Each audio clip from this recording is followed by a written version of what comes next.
Fantastic. Good morning. My name is Nicolas.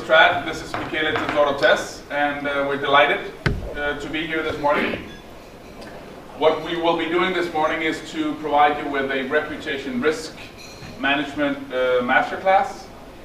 We've also called it a workshop, which basically means that we are not going to be doing all the working. Right, so we will be expecting throughout today that you guys will engage with us. We'll give you some questions to answer on your different tables, and then we'll have those discussions in the bigger group once you've had a chance to discuss some of the things that we are presenting to you here on stage. The reason for that is not that we don't want to stand here and talk all day, but it's obviously that you learn it much better if you start talking with others about what it is that we are presenting to you here on stage. Before I go into the slides though, how many of you by raise of hands saw my presentation the other day? Only a few of you? Okay, fantastic. Another question I have for you today, which means that I don't have to delete that whole section. I'll do that section again. The other question I had is I wanted to know who's in the audience here today. So how many of you work in energy? For an energy company? How many of you work in a gas company? Which other industries are in the room today, just for me to get an understanding? All oil. Petrochemicals. Okay, fantastic. Logistics. Okay. All right. Well, many of the results that we'll be showing you here today are focused on the oil and energy sector / petro / gas / utility. So I think they'll be relevant for all of you, even though you come from different industries.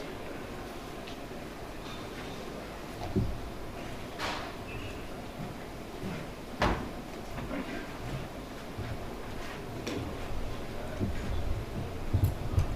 Also, throughout the few hours we'll be here today, please don't hesitate to just raise your hands and ask any questions if you have any. We don't need a mic. I think it's a fairly small room, so just to speak up. If you have a mic, then obviously that's good. But not just ask your question. If it's clarifying stuff on some of the slides that we're presenting, just raise your hand, and we'll make sure to dive deeper into the stuff that we are presenting you with. Michele and I will do different sections of the slides here today, so we'll be zigzagging ourselves through the deck. But the objective of today, before we go into who we are exactly in terms of what company we're coming from and who we are specifically, the objective of today is to give you an understanding of what reputation risk management is and how it's managed. Right, so it's really to give you tools that enable you all to integrate reputation risk management practices into your company.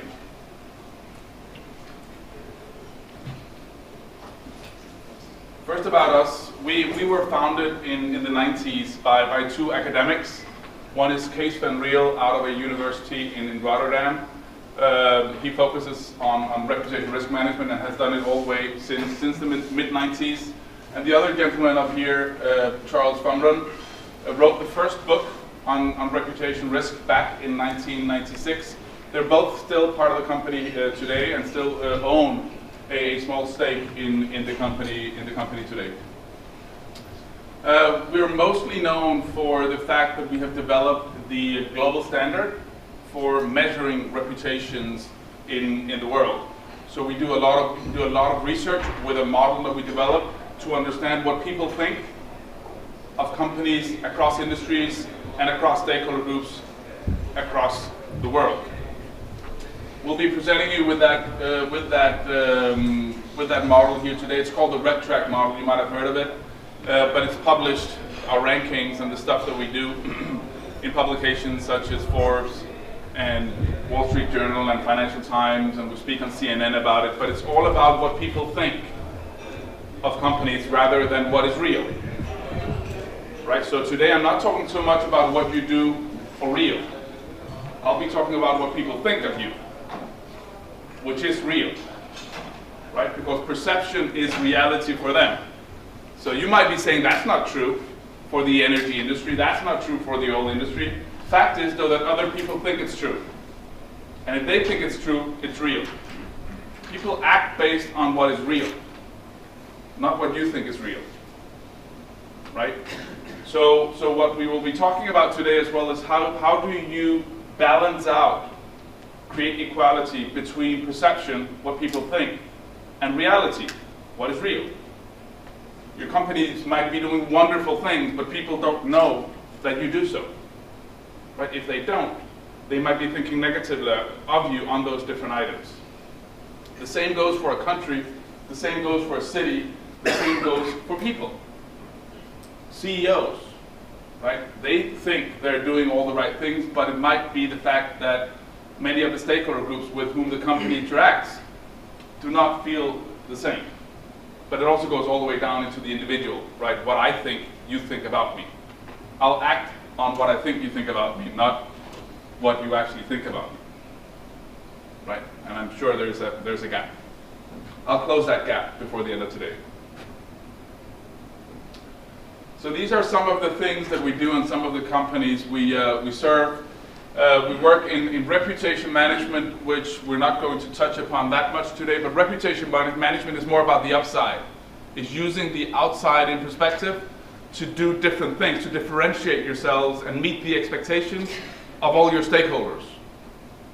Right? So it's about the upside, increasing equity, investing in better activities to increase perceptions, and by that get better support from your different stakeholder groups.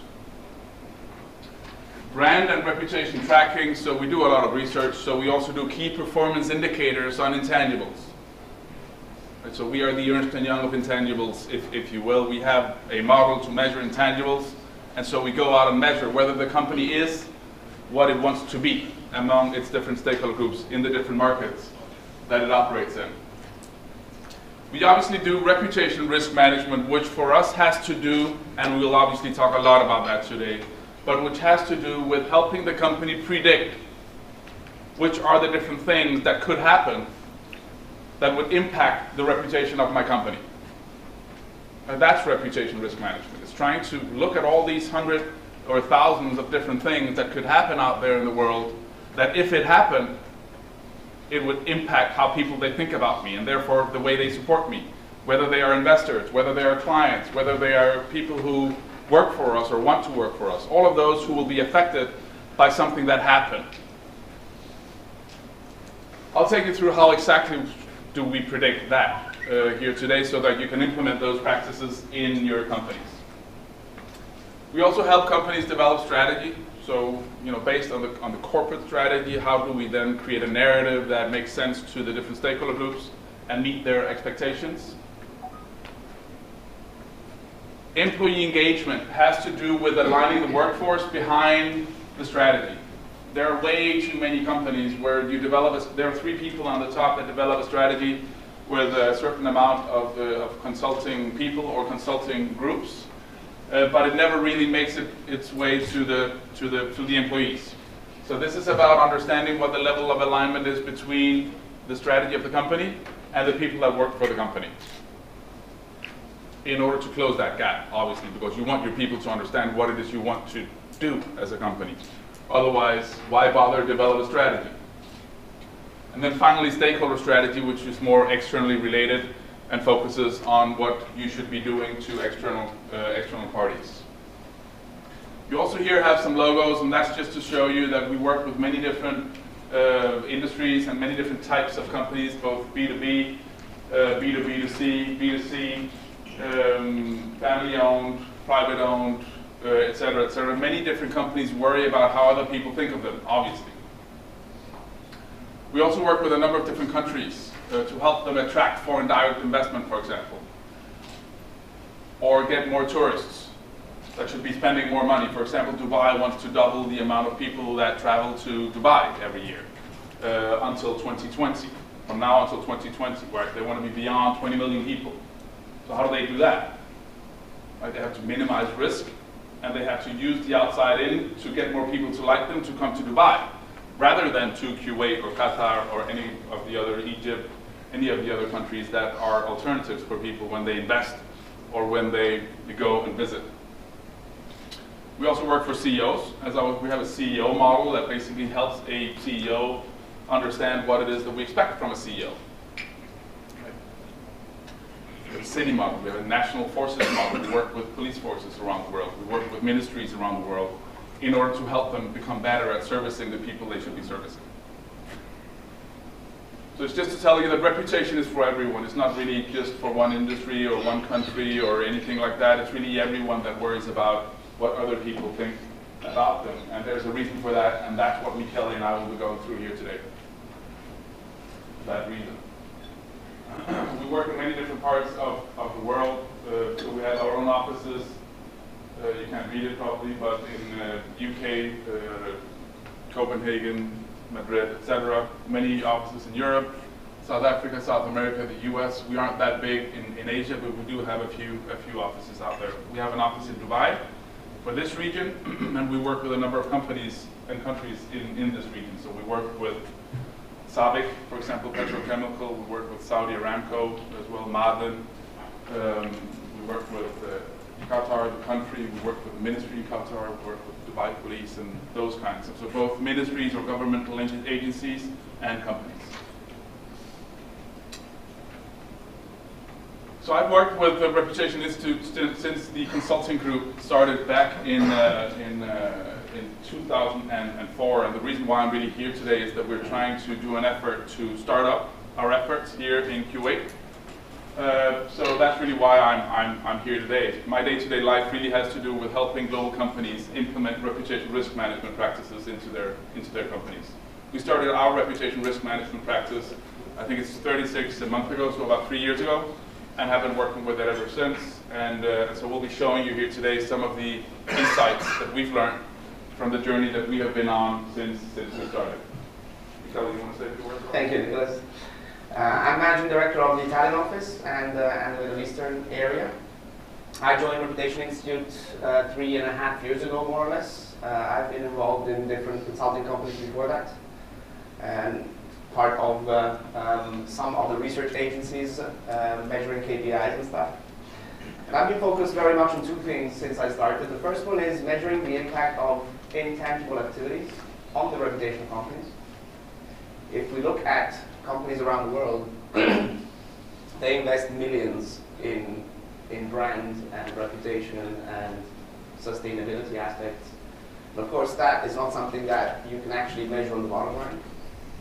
So we actually developed one of those models in order to understand whether these activities are actually driving stakeholder support, and if they drive stakeholder support indirectly, then of course there must be some kind of impact on the bottom line as well. And the second part, of course, I've been involved with Nicolas over the last 36 months in developing the reputation risk framework. And I've developed a few of the risk models for different companies in Italy at the moment, working with different risk consultants and implementing and integrating the reputation aspect within the ERM systems of these companies. So that's me. Please, Nicolas, if you can kick it off again, and I'll jump in at some point. Any questions in terms of who it is that are standing on stage here today? Okay, let's jump into it. What is reputation and why does it matter? To begin with,